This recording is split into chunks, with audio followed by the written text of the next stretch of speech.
নমস্কার বন্ধুরা। আজ তোমাদের জন্য যে গল্পটি আমি শোনাতে এসেছি, নাম হাভেলির রহস্য, পরবর্তী পাঠ। গল্প পাঠে আমি সাধন ঘোষ। গল্পটি যদি ভালো লাগে অবশ্যই লাইক, কমেন্ট অ্যান্ড শেয়ার করবে। এইরকম আরও গল্প শুনতে আমার চ্যানেলটিকে অবশ্যই সাবস্ক্রাইব করবে। চলো শুরু করা যাক আজকের গল্প। হাভেলির রহস্য। রাত্রি গভীর হয়েছে। হাভেলির চারপাশে অদ্ভুত নীরবতা নেমে এসেছে। অর্ণব আর রিয়া সেই নির্জনতায় ডুবে যেতে যেতে ভাবছে মীরার কথা। ডায়েরির প্রতিটি বাক্য যেন তাদের মনে গভীর দাগ কেটে গেছে। এই বাড়িতে থাকা প্রতিটি ইট, প্রতিটি কোণ যেন মীরার দুঃখের সাক্ষী। এক রাত হঠাৎ করেই অর্ণব সিদ্ধান্ত নেয় ডায়েরির ইঙ্গিত অনুসারে মন্দিরের পিছনের ধ্বংসাবশেষে খোঁজ করতে হবে। রিয়া প্রথমে দ্বিধাগ্রস্ত হয়, কিন্তু অর্ণবের দৃঢ় সংকল্প দেখে সেও রাজি হয়ে যায়। সেই রাতে হাতে শুধু টর্চ আর ডায়েরির পাতাগুলি নিয়ে তারা বাড়ির পেছনের দিকে পা বাড়ায়। হাভেলির পেছনে যে মন্দিরটা ছিল সেটা বহু বছর আগেই ভেঙে পড়েছে। বড় বড় পাথরগুলো সব ঝোপঝাড়ের ভেতরে ঢেকে গেছে। চারপাশে যেন এক ভয়ঙ্কর শূন্যতা।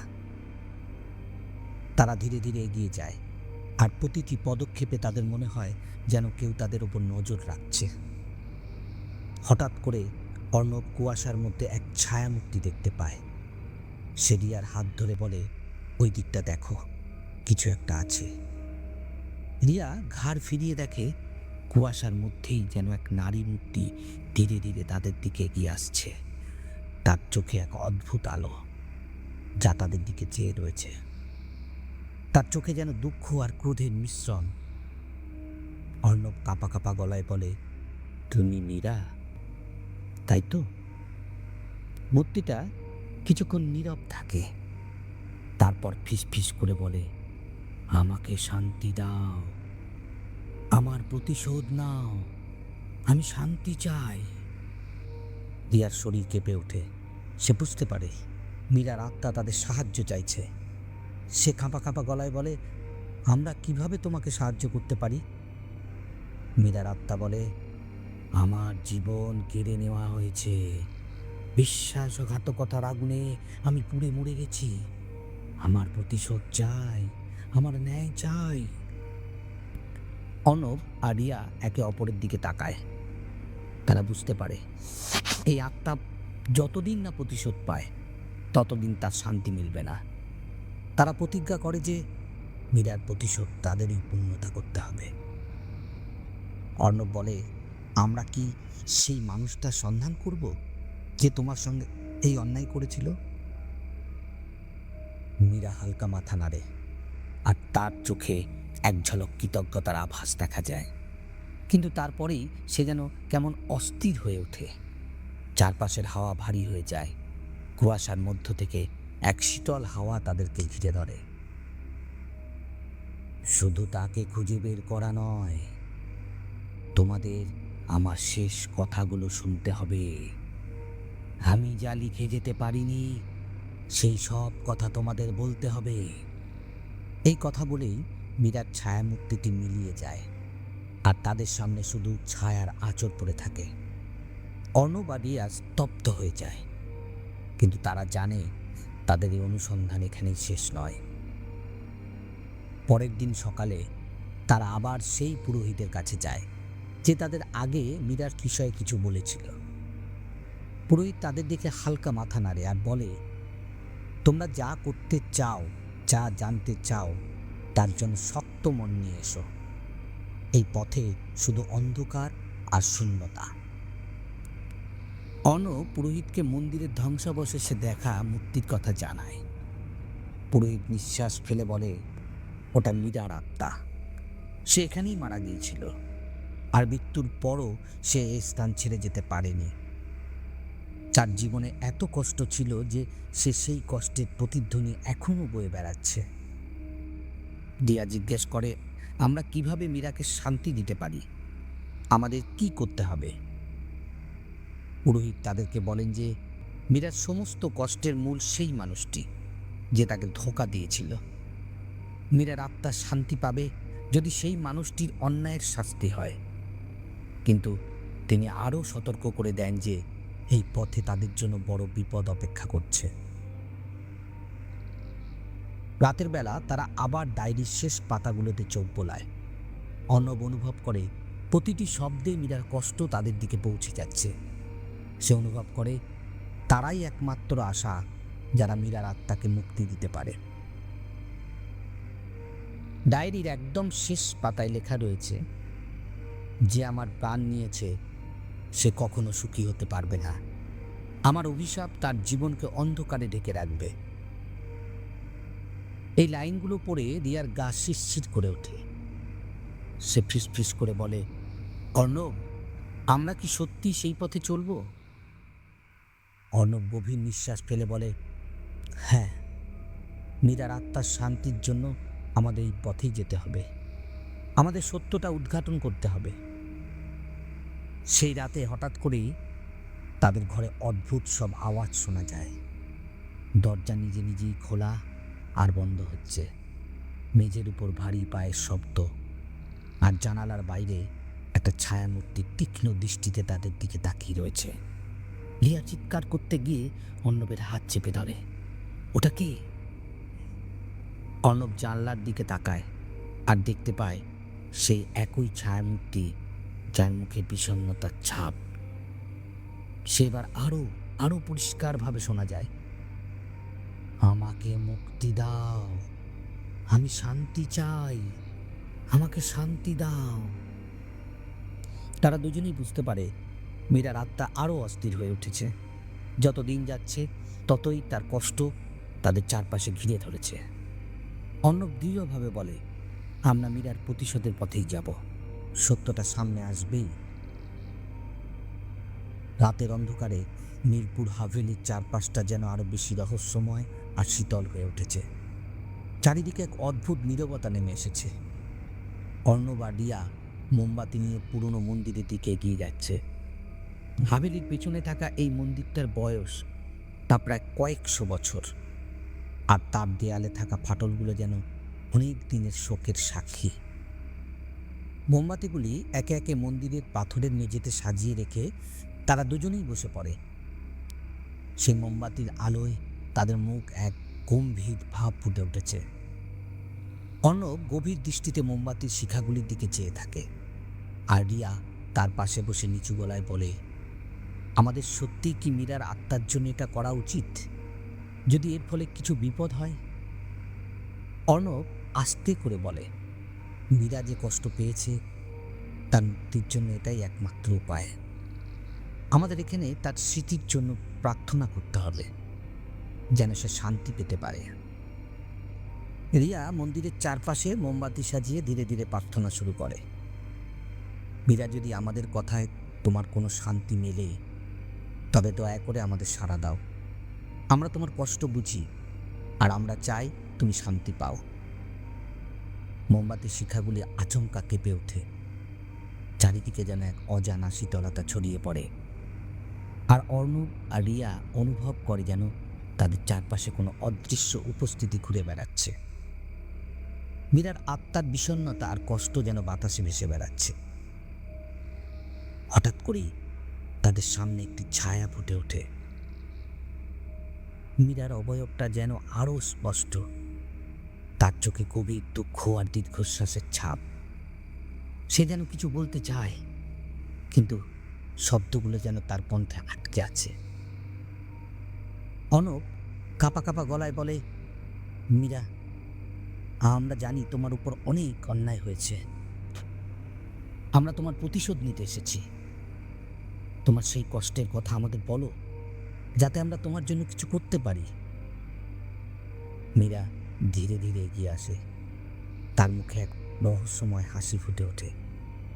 তারপর সে ফিসফিস করে বলে, আমার কষ্ট, আমার যন্ত্রণা তো এই মন্দিরের দেওয়ালের মধ্যেই বন্দী হয়ে রয়েছে। এই মন্দিরের পেছনে লুকিয়ে থাকা সেই অন্ধকারেই আমার মৃত্যুর কারণ। রিয়া চমকে ওঠে, তুমি কি বলতে চাইছো? তোমার মৃত্যুর রহস্য এখানেই লুকিয়ে আছে? মীরার আত্মা মাথা নাড়ে, তারপর এক অদ্ভুত কণ্ঠে বলে, প্রত্যেকটা পাথর, প্রত্যেকটা ফাটল যেন আমার কষ্টের সাক্ষী। আমার শান্তির জন্য তোমাদের আরো গভীরে যেতে হবে। এই মন্দিরের নিচে, সেখানেই লুকিয়ে রয়েছে এই প্রমাণ, যা আমার মৃত্যুর রহস্য উদ্ঘাটন করবে। অর্ণব আর রিয়া একে অপরের দিকে তাকায়। মীরার আত্মার ইঙ্গিত বুঝতে পেরে তারা মন্দিরের মেঝেতে থাকা ফাটলগুলোর দিকে মনোযোগী হয়। তারা খুঁজতে শুরু করে, আর কিছুক্ষণের মধ্যেই একটি বড় পাথরের স্ল্যাব খুঁজে পায়, যেটার নিচে মাটি কিছুটা আলগা হয়ে আছে। অর্ণব পাথরটা সরিয়ে মাটিতে হাত দেয় আর অনুভব করে সেখানে নিচে কিছু একটা রয়েছে। রিয়া কৌতূহলী গলায় বলে, এখানে নিশ্চয়ই কিছু লুকিয়ে আছে। হয়তো এটাই সেই প্রমাণ যার খোঁজ মীরা চাইছিল। অর্ণব সাবধানে মাটি সরাতে থাকে, আর একটু পরেই একটা পুরানো বাক্সের দেখা পায়। বাক্সটা খুবই পুরনো আর জং ধরা তালা দিয়ে আটকানো। তারা দুজনেই বুঝতে পারে এ বাক্সের মধ্যে লুকিয়ে রয়েছে সেই গোপন তথ্য যা মীরার মৃত্যুর কারণ হতে পারে। অর্ণব বাক্সটা খুলতে চেষ্টা করে, কিন্তু তালাটা খুবই শক্ত। শেষমেশে রিয়া তার ব্যাগ থেকে ছোট্ট একটা ধারালো সরঞ্জাম বের করে তালাটা খুলে দেয়। বাক্সের ভেতর থেকে পুরনো কিছু চিঠি, একজোড়া কঙ্কাল, হাতের চুড়ি আর একটা ছবি বের হয়। চিঠিগুলো পড়তে শুরু করলে তাদের সামনে মীরার জীবনের একটি করুণ চিত্র ফুটে ওঠে। সেই চিঠিতে লেখা ছিল কিভাবে মীরার বিশ্বাস করা মানুষটি তাকে ধোঁকা দিয়ে মৃত্যুর মুখে ঠেলে দিয়েছিল। ছবিতে একজন তরুণকে দেখা যাচ্ছে, যার চোখে এক ধরনের নিষ্ঠুরতা ফুটে উঠেছে। ছবির নিচে লেখা আছে, প্রেমের আড়ালে লুকিয়ে থাকা বিশ্বাসঘাতকতা। এই কথা পড়ে অর্ণব বুঝতে পারে মীরার কষ্টের কারণ ওই মানুষটাই, যে তাকে ঠকিয়েছিল আর এই মন্দিরেই তার প্রাণ নিয়েছিল। রিয়া ধীরে ধীরে বলে, মীরার প্রতিশোধ নেওয়ার জন্য এখন আমাদের সেই মানুষটার মুখোমুখি হতে হবে। তাকে তার অপরাধের শাস্তি পেতে হবে। হঠাৎ তাদের চারপাশের বাতাস ভারী হয়ে আসে। মোমবাতিগুলি একে একে নিভে যেতে শুরু করে। মীরার ছায়ামূর্তি তাদের সামনে স্পষ্ট হয়ে ওঠে, আর তার মুখে এক গভীর শান্তির অভিব্যক্তি। সে ধীরে ধীরে বলে, তোমরা আমার কষ্টের কারণকে খুঁজে পেয়েছ, এবার আমাকে শান্তি দাও। এই কথা বলেই মীরার ছায়ামূর্তিটি মিলিয়ে যায়, আর চারপাশের বাতাস আবারও শান্ত হয়ে আসে। অর্ণব আর রিয়া বুঝতে পারে মীরার প্রতিশোধের পথ এখন শুরু হয়েছে। তাদের সামনে রয়েছে একটি কঠিন পথ, যেখানে তাদের মীরার মৃত্যুর কারণকে শাস্তি দিতে হবে। রাতের অন্ধকারে তারা মন্দিরের পেছনের পথে ফিরে আসে। রিয়া চুপ করে থাকলেও তার মনের ভেতর ভয়ের ছায়া স্পষ্ট। সে জানে এই পথে বিপদের সম্ভাবনা অনেক অনেক বেশি। অর্ণবও জানে যে পথে তারা পা বাড়িয়েছে সেটি ভয় আর অশান্তির পথে তাদের নিয়ে যাবে। তবে তারা দুজনেই প্রতিজ্ঞাবদ্ধ যে মীরার আত্মাকে মুক্তি দিতে তারা এই রহস্যের গভীরে যাবেই। রাতের গভীর নীরবতায় নীরপুর হাভেলির প্রতিটি কোণ যেন একটি নিঃশব্দ আতঙ্কের কথকতা বয়ে চলেছে। অর্ণব আর রিয়া এখন মীরার মৃত্যুর কারণ সম্পর্কে অনেকটাই বুঝেছে। মন্দিরের মধ্যে সেই ভৌতিক অভিজ্ঞতার পর তারা উন্মোচিত করেছিল মীরার জীবনের করুণ কাহিনী। এখন তাদের একটাই লক্ষ্য, মীরার আত্মাকে চিরতরে মুক্তি দেওয়া।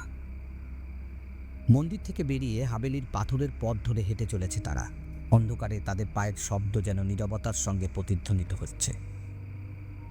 রিয়ার মনে হালকা ভয়ের স্পর্শ, যদিও সে দৃঢ়ভাবে অর্ণবের পাশে রয়েছে। হঠাৎ করেই অর্ণব বলে উঠল, তোমার কি মনে হয় আমরা এই কাজটা শেষ করতে পারবো? রিয়া আস্তে করে বলল, মীরার কষ্টের মুক্তির জন্য এটা আমাদেরই করতে হবে। হয়তো আমরা না পারলে তার আত্মা চিরকাল এই হাভেলির মধ্যে বন্দী হয়ে থাকবে। অর্ণব চুপচাপ সম্মতি জানায়। তারা ঠিক করে আজ রাতেই হাভেলির সেই পুরনো কক্ষে ফিরে যাবে, যেখানে তারা প্রথম মীরার উপস্থিতি অনুভব করেছিল। হাভেলির সেই পুরনো কক্ষটা, যেটা অন্ধকারে ঢেকে গেছিল, এক ভৌতিক আতঙ্কের ভয়াবহ সৃষ্টি করে। কক্ষটিতে ঢুকে রিয়া বুঝতে পারে এখানে একটি অদ্ভুত ঘ্রাণ ভেসে বেড়াচ্ছে, যেন মৃত ফুলের গন্ধ। মোমবাতি জ্বালিয়ে তারা ঘরের মেঝেতে বসে। অন্ধকারে মোমবাতির আলোয় তাদের মুখ ভেসে ওঠে। হঠাৎই ঘরের শীতল বাতাস ভারী হয়ে আসে, আর তারা দুজনেই অনুভব করে যেন তাদের চারপাশে কেউ আছে। ঘরের দরজার পাশ থেকে একটা ছায়া ধীরে ধীরে স্পষ্ট হয়ে ওঠে। মীরার অবয়বটা যেন আবারও তাদের সামনে দাঁড়িয়ে আছে। তার চোখে আবারও সেই চিরচেনা বিষণ্ণতা। অর্ণব কাঁপা গলায় বলে, মীরা, আমরা জানি তোমার কষ্টের কারণ। আমরা জানি তোমার সঙ্গে কি ঘটেছিল। আমরা তোমার জন্য কি করতে পারি। মীরা ধীরে ধীরে তাদের দিকে তাকিয়ে বলে, আমার মৃত্যুর কারণ খুঁজে পেয়েছো, কিন্তু আমার মুক্তি এখনো আসেনি। আমার এই শেকলের বন্দি জীবন থেকে মুক্তি পাওয়ার জন্য তোমাদের আরও একটি কাজ করতে হবে। রিয়া জিজ্ঞেস করে, আর কি কাজ? আমরা যা পারি করব। মীরার ছায়ামূর্তি ধীরে ধীরে ঘরের এক কোণে সরে যায়। সে হাতের ইশারায় মেঝের এক অংশের দিকে ইঙ্গিত করে। তারা দুজনেই সেই জায়গায় গিয়ে খুঁজতে শুরু করে। কিছুক্ষণ খুঁজতে খুঁজতে তারা দেখতে পায় একটি কাঠের বাক্স মাটির নিচে চাপা পড়ে আছে। বাক্সটা খুলে দেখে তার মধ্যে কিছু পুরনো নথি ও মোমবাতির গায়ে লেখা আছে। নথিগুলি পড়ে তারা জানতে পারে মীরার মৃত্যুর আসলে একটা পরিকল্পিত খুন ছিল।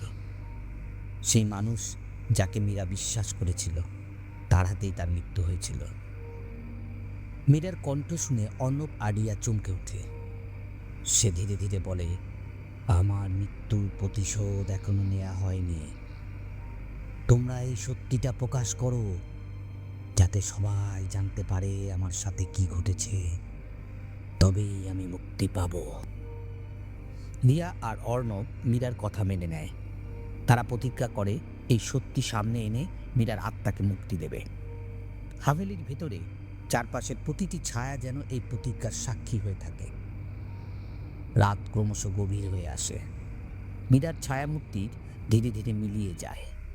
ঘরের শীতলতায় একটা আশ্চর্য প্রশান্তি অনুভূতি আসে। তারা বুঝতে পারে মীরার আত্মা হয়তো তাদের কাছে স্বস্তি পেয়েছে, কিন্তু পুরোপুরি মুক্তি পেতে হলে তাদের আরও অনেক কিছু করতে হবে। এখনো অন্ধকারে হাভেলির পুরনো দরজার বাইরে দাঁড়িয়ে তারা দুজনেই জানে যে এই রহস্যের পরবর্তী ধাপটি আরও ভয়ঙ্কর হতে চলেছে। মীরার জন্য তারা শেষ পর্যন্ত লড়বে। নিভে আসা সন্ধ্যার আলোয় পুরনো হাভেলির চারপাশে যেন এক ধোঁয়াটে আবছায়া ঢেকে রয়েছে। অর্ণব আর রিয়া হাভেলির মূল প্রবেশদ্বারে দাঁড়িয়ে শেষবারের মতো সেই পুরনো পাথরের বাড়িটিকে ভালো করে দেখল। একসময় এই বাড়িটি ছিল এক আতঙ্কের উৎস। আজ সেখানে রয়েছে শুধু এক গভীর শান্তির অনুভূতি। মীরার আত্মা যেন মুক্তি পেয়েছে, তা তারা অনুভব করতে পারছে, কিন্তু তাদের মনে কোনো শান্তি আসে। মনে হচ্ছে হাভেলির সাথে তাদের এই সংযোগ চিরকাল অমলিন থাকবে। তারা ধীরে ধীরে বাড়ির ভেতরে প্রবেশ করে, যেখানে অনেক স্মৃতি আর আতঙ্কের রাত কেটেছে। মীরার গল্প জানার পর থেকে হাভেলির প্রতিটি কোণ যেন আরও রহস্যময় হয়ে উঠেছে তাদের কাছে। রিয়া ধীরে ধীরে বলে উঠল, অর্ণব, তুমি কি মনে করো আমরা সত্যি মীরাকে মুক্তি দিতে পেরেছি? অর্ণব কিছুক্ষণ চুপ করে থেকে বলে, আমার মনে হয় মীরার জন্য আমরা যা করার ছিল তা করেছি, কিন্তু তবুও মনে হচ্ছে কিছু বাকি আছে। তারা দুজনেই জানত মীরার আত্মা তাদের কাছ থেকে কিছুই গোপন করেনি। তার অভিশাপ আর কষ্টের মুক্তি হলেও তার শেষ ইচ্ছাটাও তাদের মনে গভীর ছাপ রেখে গেছে। সেই ইচ্ছার মর্মার্থ ছিল তার মৃত আত্মার শান্তি। হঠাৎ বাড়ির ভেতরের বাতাসে একটা অদ্ভুত কাঁপুনি অনুভূত হয়। তাদের চারপাশের দেয়াল থেকে একটা ধোঁয়াটে অবয়ব ধীরে ধীরে স্পষ্ট হয়ে উঠতে শুরু করে। এক মুহূর্তের জন্য মনে হলো যেন মীরার অবয়ব আবারও ফিরে এসেছে। রিয়া কাঁপা গলায় বলে উঠল, মীরা, তুমি কি কিছু বলতে চাও? মীরার অবয়বটা এবার তাদের দিকে তাকায়, কিন্তু তার চোখে আর সেই কষ্টের ছাপ নেই, বরং যেন এক শান্তির আভা। সে তাদের দিকে তাকিয়ে আস্তে করে বলল, তোমরা আমার জন্য অনেক কিছু করেছ, তবে একটাই শেষ ইচ্ছা বয়ে গেছে আমার। তোমরা যদি তা পূরণ করতে পারো তাহলে চিরতরে মুক্তি পাবো। অর্ণব বিস্মিত হয়ে বলে, কিন্তু তোমার আর কি প্রয়োজন মীরা? আমরা তো সব কিছুই করেছি। মীরার অবয়ব আস্তে আস্তে ফিকে হয়ে যেতে যেতে বলে, আমার স্মৃতি এই হাভেলির মধ্যেই আবদ্ধ রয়েছে। এটা তোমাদের কাছে রেখে যাচ্ছি, যেন আমার এই কাহিনী তোমাদের হৃদয়ে চিরকাল রয়ে যায়। আমার স্মৃতি এই হাভেলির সাথে মিশে আছে। এই সম্পর্কের সেতু তোমরাই রক্ষা করবে। তারপর মীরার অবয়বটা ধীরে ধীরে মিলিয়ে যায়, যেন বাতাসের সঙ্গে বিলীন হয়ে গেল। ঘরের ভিতর এক নিস্তব্ধতা নেমে আসে, যেন সময়ও থেমে গেছে। হাভেলির বাইরে দাঁড়িয়ে তারা দুজনেই অনুভব করে তাদের জীবনে একটা নতুন অধ্যায় শুরু হতে চলেছে।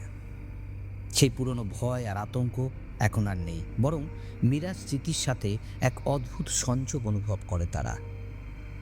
হাভেলি যেন এক স্মৃতিস্তম্ভ হয়ে দাঁড়িয়ে থাকে, যা তাদের হৃদয়ে মীরার গল্পকে চিরকালের জন্য গেঁথে রাখে। তারা ধীরে ধীরে হাভেলি ছেড়ে নিজেদের নতুন জীবনের পথে পা বাড়ায়, তবে জানে এই স্মৃতি আর এই অভিজ্ঞতা চিরকাল তাদের সাথে থাকবে। হাভেলি থেকে তারা দূরে চলে যায়, কিন্তু সেই অতীতের অভিশাপ আর স্মৃতির কাহিনী তাদের জীবনে একটা নতুন অর্থ নিয়ে আসে। মীরার আত্মার মুক্তি হয়েছে, আর তাদের জীবনে নেমে এসেছে নতুন এক শান্তির অধ্যায়। আজ আমার গল্পের এখানেই সমাপ্তি। গল্পটি যদি ভালো লাগে অবশ্যই লাইক কমেন্ট অ্যান্ড শেয়ার করবে। এইরকম আরও গল্প শুনতে আমার চ্যানেলটিকে অবশ্যই সাবস্ক্রাইব করবে।